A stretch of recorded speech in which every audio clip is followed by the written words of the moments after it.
ጋገሩም ታሪካቸው በጣም የተለየ ነው። ይሄ የኢትዮጵያ ሀብት ነው፣ መጠበቅ ያለበት መበልጸግ ያለበት ሀብት ነው። እንደዚሁም ደግሞ የወለጋ ኦሮሞ ነኝ ካለ ማለት ነው። ወለጋ በብዛት ህዝብ አለ። ከሐረር ጋር ምንም ግንኙነት የለው። ግንኙነቱ ድሮ ኦሮሞች እረኞች ሳሉ ስነሱ ነው። ግን በታሪክ እንደምናውቀው ኦሮሞች ዋቢ ሸበሌን እንዳለፉ በጣም ተቀይረዋል። ወደ ሸዋ ሲደርሱ ደግሞ ከልክ በላይ ተቀይረዋል። ወደ ወለጋ ሲደርሱ ደግሞ የወለጋን ህዝብ፣ የበገምድርን ህዝብ፣ የጎጃምን ህዝብ ነው መስሉ እንጂ የሐረርን ህዝብ በፍጹም አይመስሉ።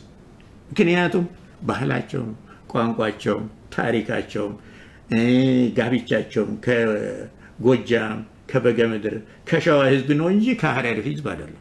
በዚህ ምክንያት የማይሆነውን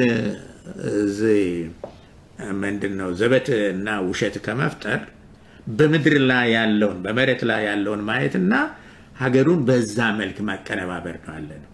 የባሌ ኦሮሞ ብቻ አይደለም ያለው። አሁን አውሮፓውያን በጀርመኖች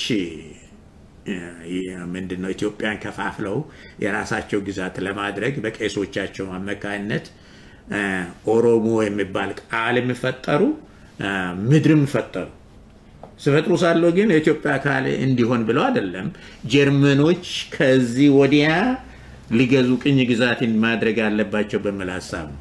ያንን ሐሳብ ነው እንግዲህ ይሄ መንግስት ወደ ለመተግበር የሚፈልጋለው። አሁን ኦሮሞ የሚባለው በጀርመኖች ቅዠት ተፈጠረ። እኛ ያንን ምንድነው ማንቀሳቀስ ማዳበር ያለብን አይመስለኝም። ምክንያቱም በበገምድር በወሎ ያለ በወለጋ ያለ ኦሮሞ ምንም ግንኙነት ከአሩሲ ጋር አይደለም፣ ምንም ግንኙነት ከሐረር ጋር አይደለም። ምክንያቱም ተለውጧል። ታሪክ ማለት እድገት ማለት ነው። ወደ ኋላ አትመለስም። ለምንድነው እኔ እረኝነቴን የተውኩ አትልም አይደለም እንዴ?